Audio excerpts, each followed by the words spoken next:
तो ज्ञानवान माम प्रपद्यते, मेरी शरण में आता है। आप किसी की शरण में कब जाओगे प्रभु जी, बताइए।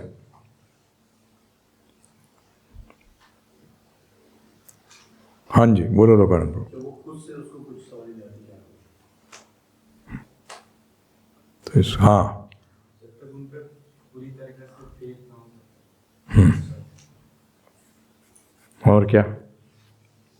जब हमें ये ट्रस्ट है कि वो हमारे को पूरा शेल्टर देंगे, प्रोटेक्शन देंगे, जो हमें चाहिए सब मिलेगा वहाँ। कोई सारा हमें लाभ दिखता है, और कोई सारा नहीं है। जहाँ हमें लाभ दिखता है कुछ तो शरण में। हाँ, पहली चीज कि आप फायदा ढूंढ रहे हैं, कोई गड़बड़ थोड़ी है। जब आप असली फायदा ढूंढ रहे हैं, क्या अब आता है कि अपना लाभ करने में आप असहाय हो गए। क्या हो गए? अपना लाभ करने में आप क्या हो गए? असहाय हो गए। परंतु पहली चीज क्या है कि मैं इस दुखों से दूर कैसे हूं। फिर नेक्स्ट स्टेप जो है नेगेटिव से पॉजिटिव में आता है कि मेरे को आनंद कैसे मिलेगा। तो फिर वो ढूंढता है आनंद के लिए।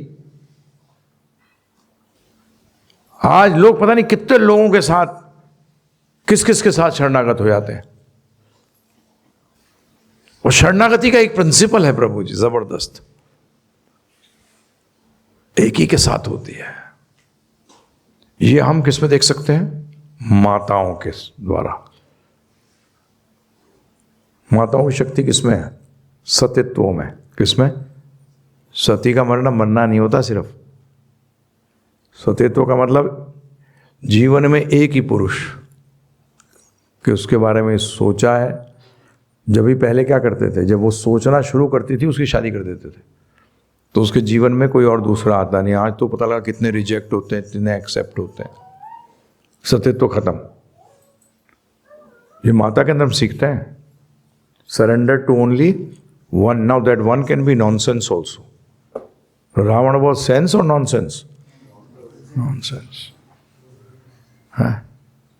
बंधु मंदोदरी जी क्या कहलाई? सती। Extraordinary power. और एक और कथा कौन सी है जो अपने पति को बचा लाई है? और पति का नाम क्या है? सत्यवान। सत्यवान तो बदमाश था। तो शरणागति तो एक ही को करनी पड़ेगी, वो पावर देती है प्रभु जी।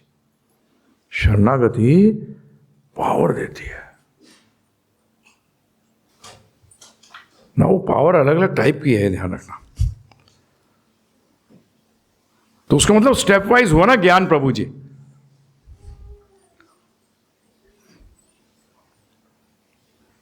स्टेप वाइज हुआ। अब प्रभुपाद जी कहते थे कि लिफ्ट भी है। क्या? सीधा कृष्ण भगवान की शरण हो गए तो क्या हो गया? लिफ्ट हो गया। इधर उधर जाने की जरूरत ही नहीं पड़ी।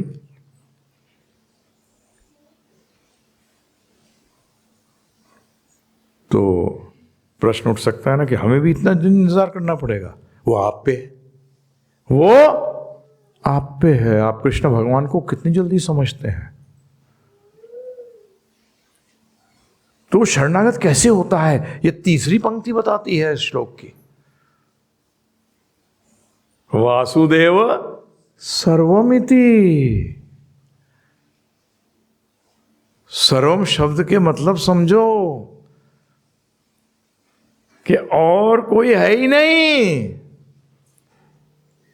और कोई है नहीं, ना पिता, ना माता, ना पुत्र, ना रिश्तेदार।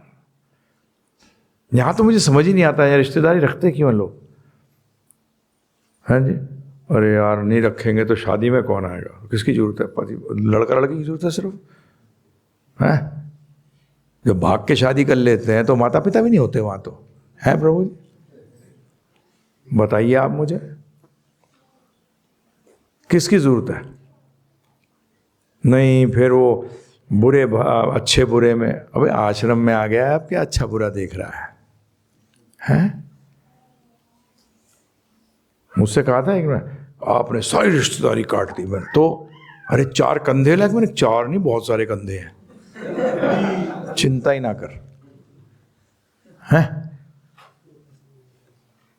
कंधों की कमी वही भक्त को हो जाए, ऐसा कैसे हो सकता है प्रभु जी? पॉसिबल ही नहीं है। पता नहीं फालतू में मन को बेवकूफ बनाते हैं अपने आप को।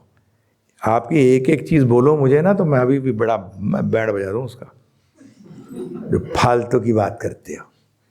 हमारी ड्यूटी है, यही तो भगवान ने लात लगाई अध्याय पहले के अंदर ही अर्जुन को, तेरी ड्यूटी है भीष्म पितामह के पता है गुरु के प्रति है। बट फालतू बात करता है, पाप करूंगा और ये करूंगा।